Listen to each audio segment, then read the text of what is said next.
Hi everyone, it's Kelly Santi for Splitcoaststampers, and I'm delighted to bring you today's tutorial for creating beautiful backgrounds for your cards using just a few supplies. And the ones today that we'll be using are some tile decals, some inks, and some water, which gives a beautiful faux embossed look to your cardstock and makes some incredibly sensational cards. What you'll need are some tiles, and I have a couple of them here just as a couple of samples. I have the beautiful mandala, this lovely flower, and these scrolled flowers, and some honeycomb, and this is the one that I will be focusing on using today. You'll need 3 colors of inks, and I am using the Distress Oxides in Shaded Lilac, Salvaged Patina, and Peacock Feathers. Find any 3 colors that you like that work together well. You'll need some water in a spray bottle. You'll need some adhesive, so I have some liquid adhesive and also some regular permanent adhesive. I also have foam tape for dimension, but this is optional. I'm using some 110-pound Nina cardstock in white, and I also have a base layer of licorice cardstock from Lawn Fawn, which will be the center, and then of course the card base. This is also optional for your sentiment and for your focal point die to have some vellum. You will need a large stamp that has any type of word on it. There's this one, for example, it says Paper Hugs from Simon Says Stamp. You'll also need a little sentiment, either stamped out, or you can use one that's already ready to go and just use a smaller die and cut that out with your machine. You will also need optional your trimmer, your die cut machine, some scissors, and also a heat tool since we will be using some water. So let's get started. The first thing that I do is I take the tile that I want to work with and I make sure that it has the ridges that will actually make the magic happen. You're going to need some of these hills and valleys that are on this. I know it's hard to see on camera, but this is these little grooves, and this little part in the center has popped up just a little bit, and I did find these in the dollar section. Next, I take my cardstock, which I've already cut out with a die, and I have this ready to go. The 3 colors of inks that I'm working with are just ones that I find that work together very well, and then you just smoosh it down just like that. I tried not to mix these as much as I can, but unfortunately that does happen, and these are easy to clean. And then with the darkest color, the one that's the most bold, I use very little bit of that because you don't want it to overpower. Now this is the fun part. In order to make this work, instead of spraying right down onto the tile, you're actually going to spray the paper. So you're just going to give this a nice little spritz like that. And off camera, this is a mat that is safe for water. I take a little bit of that water off. So you will see the shimmer and the sheen on this one, and that tells you it is ready to go. And then you just press it right down into the ink and the water will start to activate. And this is also something optional that you might want to have handy. You don't need it though, is I just set it down like that, and then with a little bit of pressure I just push down a little bit. And the beauty with this is right here, all of the ink starts to pool in these little grooves that you have on the little tile piece, and it pushes the ink up into your paper. So you just give that a light little push just like that. Or if you want, you can just, put a book on top of here for just about 15 seconds, anything heavy, and then very gently lift it back up. Set that to the side, and this is what it will look like. I come back with my hand and I give it a nice little push just like this, and try not to rub like this, because if you do that you'll get a little bit of pilling with the water. And all I'm doing is continuing to push some of that liquid into the paper. You can already see it here. It's working. It's magic, and it's just soaking right into this cardstock. Once about 10-15 seconds has gone by and you see like a little bit of an image popping through, rather than pick this up like this and risk having this rip because it is wet, just pop the little corner like that, and there you go. You get that nice impression, and you can see the little honeycombs all throughout. And then I just set this to the side. Now I do like to let these dry organically overnight or just in a couple of hours. I just set them to the side. But remember, you also have the option of heat embossing. You just hit that with some heat and it will be dry in a matter of a couple of minutes. These just rinse right off. Now you can put some water down here and you can use these again and again, and you just wipe that off and set that to the side so you can use this over and over. Or if you like, while you still have that down, you can just use a little piece of cardstock and soak up some of that extra ink. All right, I'm gonna set this to the side, and this does give me some Little Mermaid vibes.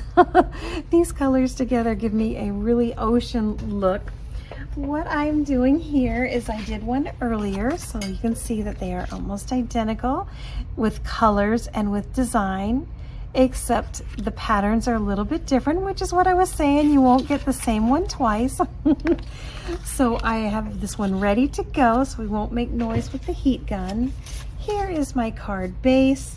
And then I do like to have a little bit of a border, so this will go on the top right about there. You have the option here to just put your adhesive and put that down. What I like to do is give this a little bit of dimension. I love cards that pop up and have that little bit of a dimension look, especially if I have used water. This does tend to warp just a little bit, and I find that when I use some foam tape and give it some dimension, it really holds it into place quite nicely. So I just put a little bit of this adhesive on the back, this little foam, and I like to be very, very generous with it, with this so that it does not have any little grooves. So I'm going to go ahead and add this here. And this is a really, really fun technique. And as long as you have a little mat down here to protect your desk, you will just find all kinds of different patterns. And again, no card is ever the same. And each time you do this, it is such a joy, and it wipes right up. Just a little bit of ink, a little bit of water, but a whole lot of fun. And then this should be the last piece right there in the middle. Any foam tape will work just fine. And then start to peel this off in the back. I have one that's wants to stay on. And then the beauty also of this is that it takes the fuss out of any coloring. You don't have to do any watercoloring, and it gives you such a bold background look with just a couple of colors of ink. And then of course with the water reacting to the Distress Oxide, you get all kinds of texture, and the whole marbling and swirling together. Those colors work so beautifully together. All right, then the other part here is, actually I should put this piece down first. All right, this one wants to stick. I'm going to put this piece down first, and this is where the adhesive comes in handy. Just a little bit of adhesive there. Make sure I have the right up from down. And then find the center, and I will trim this off with my trimmer. Then I come back in and I look to see which part would be the up and which part would be down. This one, definitely. And I love the way this has that little bit of a purple swirl with the blue, and then the little bit of the peacock feathers. And then I just, once again, I find the center. And you got to be really careful here because once this goes down, it does not come back up. And I love this, the matte that's back here in black. It really brings out any color that you work with here. For this one, I'm going to be using the Paper Hugs. And I also did that over here. So I have one in white and one in black. I love these colors together. It's a beautiful contrast. And then I have here some Barely Arts liquid glue. And the reason why I cut out 2 of these like this is to give it a little bit of a shadow look. So I'm just going to take this back here and put a little bit of glue throughout. And this is a really easy way to layer your focal point pieces here, which is just Paper Hugs. And I've also seen where you can just take this and, you know, lightly wipe it off to the side.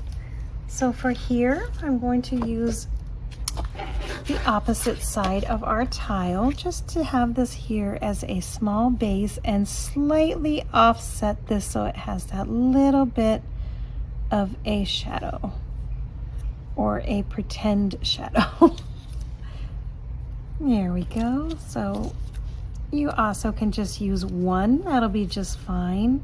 If you want to just use the black one to match the matte, or maybe you just want to use a color, you can color coordinate with the inks that you use. Again, let's just press this down.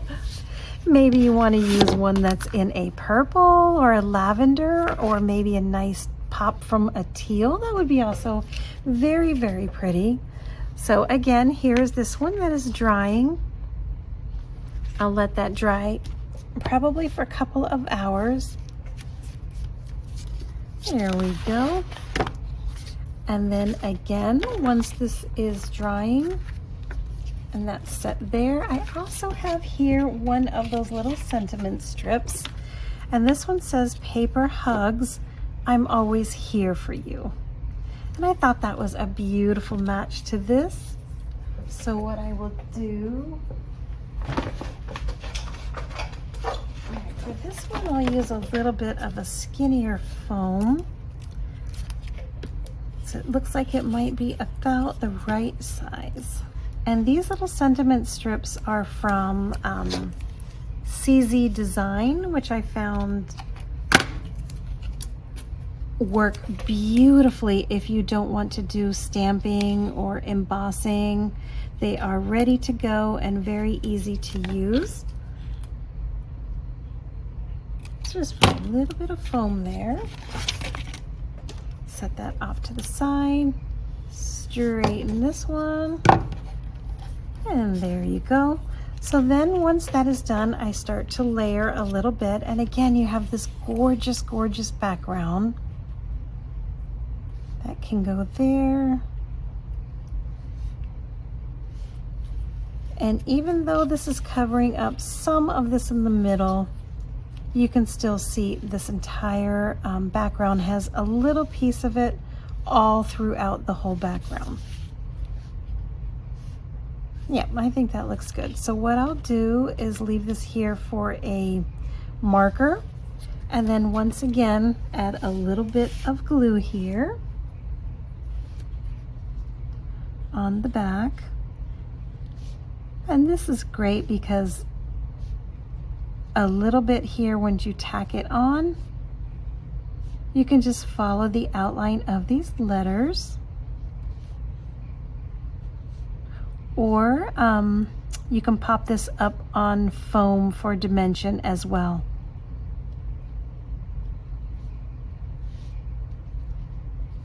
That looks pretty good.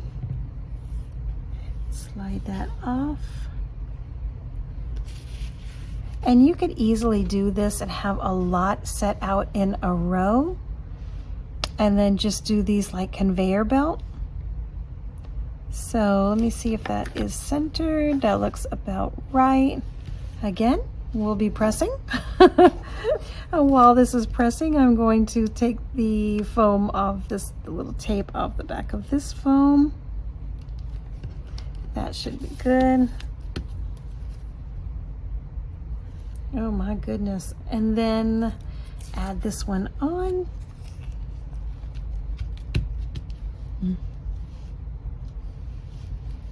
Make sure this is nice and straight. Again, you get one shot at this.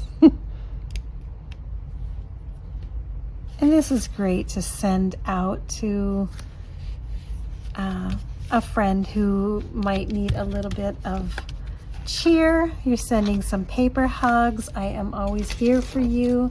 And then of course, optional, you have the option to use something like enamel dots, or you can use some sequins. I think I have a couple of iridescent ones in here that might be pretty. I think that would be so, so, so sweet. Here's one here. All right. There's another one there.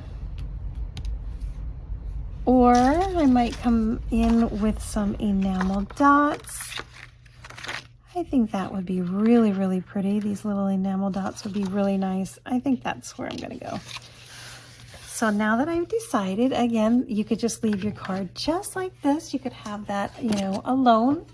And let me get some of these enamel dots. And you could always not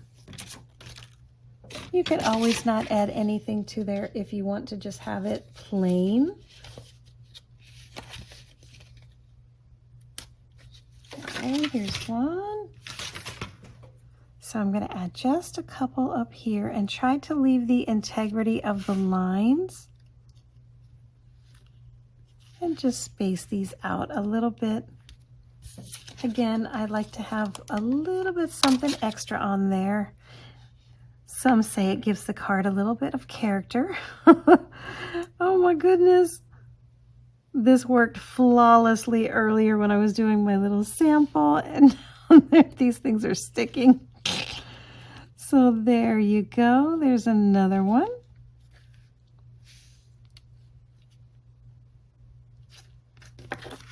That is just beautiful. It gives it a little something extra.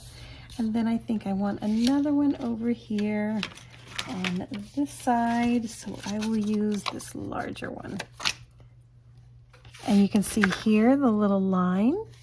So I'll put it right above there.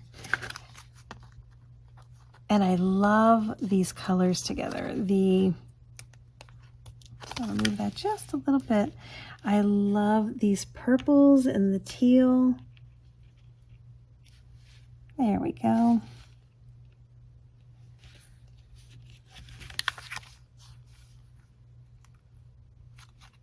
Perfect. And there you go. So it has this gorgeous background. We started with this, added a little bit of that, and the honeycomb from here is just beautifully transposed, so you get this gorgeous, gorgeous hills and valleys pushed into the cardstock to give you a really, really unique look. Here is another one that I used, and this one is from the mandala, just to give you a couple more ideas. If you look really closely, you can see gorgeous outline from the mandala. And this one is using cracked pistachio, carved pumpkin, and picked raspberry. So those are the three colors that I used on this card. And then this one here, I created this one. So you see a little bit of the flowers pushing through, and this one has some sequins, and this one. So here's another sample. There's this one, and this one, all using these tiles and some paper and some ink. You'll also find this one in the gallery, so you'll be able to see this and with the supply list as well. And that's it for this tutorial, my friends. Just a little tile, some paper, some ink, and some water, and you have a sensational background for your card. Thanks so much for watching, everyone. I appreciate it. Bye-bye.